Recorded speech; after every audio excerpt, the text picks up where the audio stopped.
African proverb says the child who is not embraced by the village will burn it down to feel the warmth. What time in your life have you been closest to starting the fire?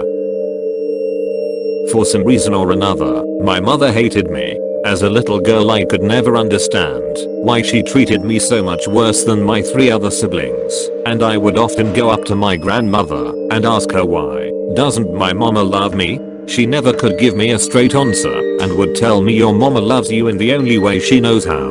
That answer confused me because she loved my siblings just fine. Disclaimer, her love was toxic AF, and she did a different type of damage to my other siblings. Now when I say that my mother treated me badly, it started out with her picking fights with me. She would constantly nitpick at everything I did, chastising me, and at the end of the day punishing me harshly for something that could have been a gentle scolding. When I got older, she started cussing at me and calling me names.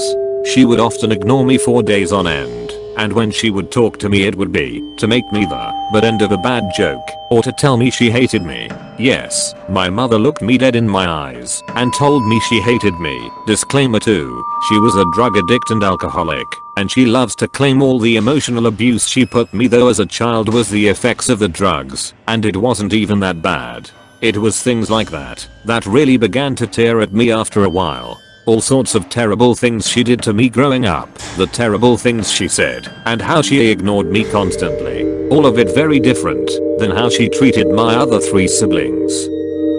She was very close with one of my brothers and my sister.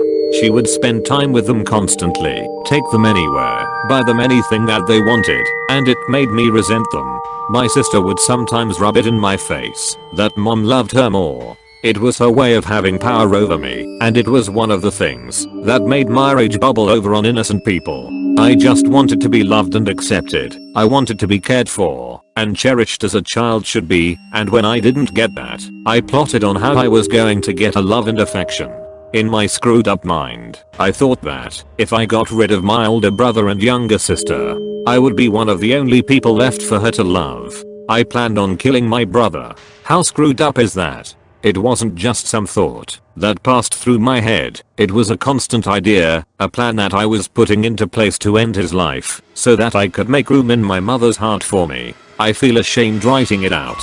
It was a dark time in my life, and I was also incredibly mentally ill. My brother was addicted to pain medications, and my parents were trying desperately to get him clean at the time. Ironically, at the same time he was going on a drug-induced rampage, my sister had shattered her leg on a trampoline. She was on some pretty heavy pain pills, and while my mother was doing everything in her power to keep my brother away from the drugs, she would leave my sister and her drugs in my care. So one day, while my mother was out dealing with my brother and my sister was sleeping, I took the rest of her pills. My sister was super afraid of becoming addicted to drugs after watching what my mother and brother were going through, so there was a ton left, and I waited for my brother to come back. When I heard him come through his window, his room was next to mine. I went into the kitchen and made him a glass of juice. Earlier in the day I had crushed up the pills into a powder, and I mixed them into the juice. I went up to his room, knocked on the door, and offered him the cocktail of various prescription drugs. He took the juice, and right before he was about to drink it I had thought, how could I do this to my own brother? I snatched the drink back, and it spilled all over the carpet. He was high and super pissed, but at least he was alive. I never tried anything like that again. It felt so sick, wrong, evil. I mean, what type of person thinks about killing their brother? Besides, my brother dying wouldn't make my mother love me anymore. She would have just resented me for living instead of him. So that's the sad, sick story of how I almost executed my brother. I didn't actually carry through with it, obviously, and I guess everyone lived happily ever after. My brother got clean and now has a happy family. I'm in college. My sister's leg healed up nicely, and my mom left us after a while. But that's a story for another time.